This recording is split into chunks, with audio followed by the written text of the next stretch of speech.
What's going on, ladies and gentlemen? It's Daniel, and welcome back to our video. Today, I'm going to be doing my picks for the Federated Auto Parts 400, Race 2 of the NASCAR Playoffs, the second race of the round of 16, and Race 28 of the NASCAR season. Let's get straight into it. So we're going to Richmond International Speedway this weekend, where we have not been to this year. It's a short track.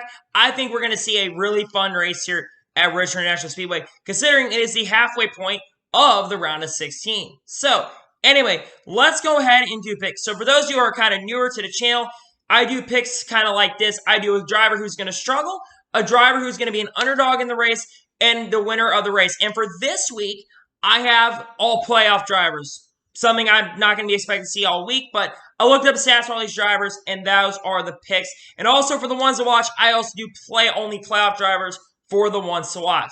So anyway, like I mentioned, let's go ahead and get into the picks for this week. So, who is going to suck this weekend? So my suck pick for this weekend's race at Richmond International Speedway is going to be Ryan Blaney.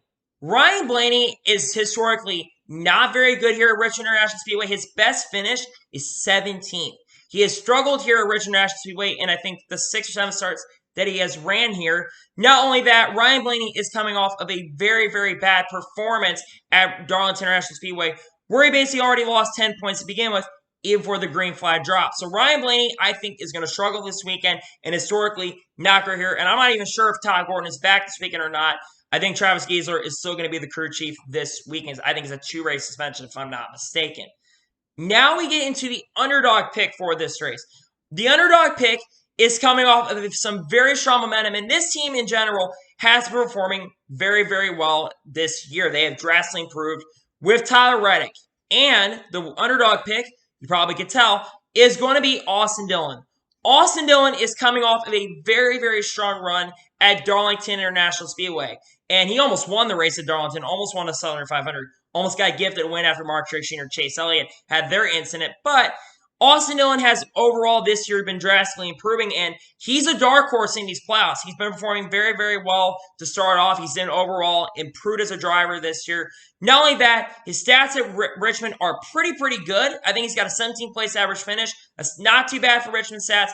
I think Austin Dillon is going to come in there, and he is going to have at least a top 15 run at Richmond International Speedway. And now we get into the winner's pick for this weekend. My winner's pick is very, very, very strong here at Richmond International Speedway. Historically, he has 3 victories. I actually ended up picking for last week's race, well, technically yesterday's race, in the Southern 500. My winner's pick for this weekend's race, this will lock him into the round of 12 and will give him a lot more playoff points, will help in the championship. I am picking Denny Hamlin to win his 4th race at Richmond International Speedway and continue his large legacy in his career. Denny Hamlin, like I mentioned, very good at this track historically. One of the favorites to win the championship in 2020. And I think that with him being really good at short tracks as well, I think that is going to help him secure his 7th win of the year. And I think he gets it done this weekend. I think he will win here at Richmond.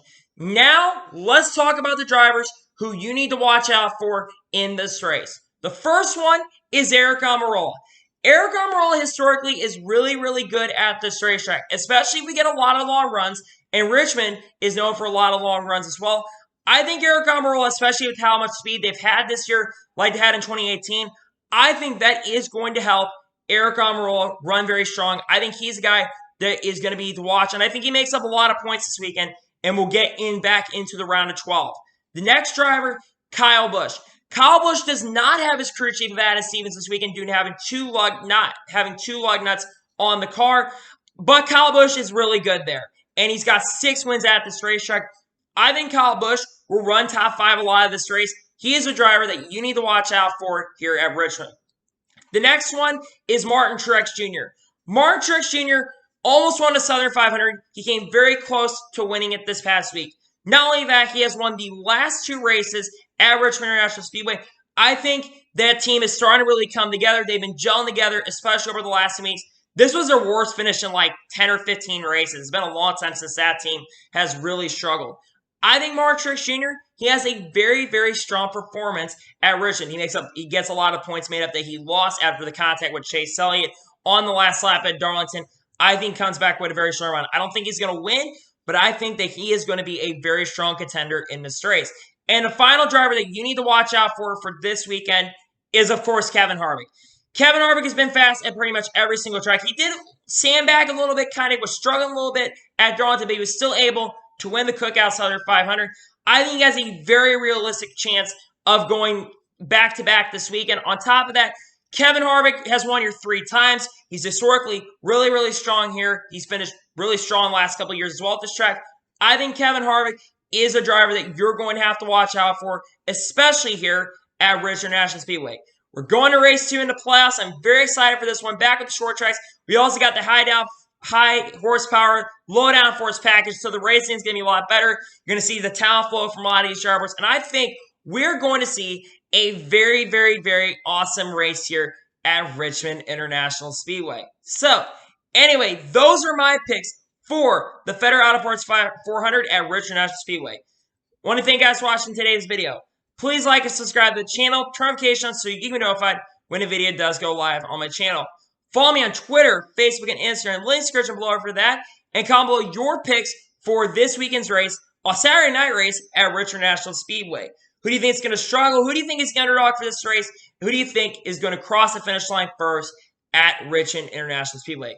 Let me know in the comments below. That Q&A video is going to be up at some point in the future. I don't know when that's going to be done. I need more questions for that. So if you guys have any questions for that Q&A, for the Fender subscriber Q&A, let me know in the comments below because I will answer those questions in a future Q&A. They'll be coming on this channel very, very soon.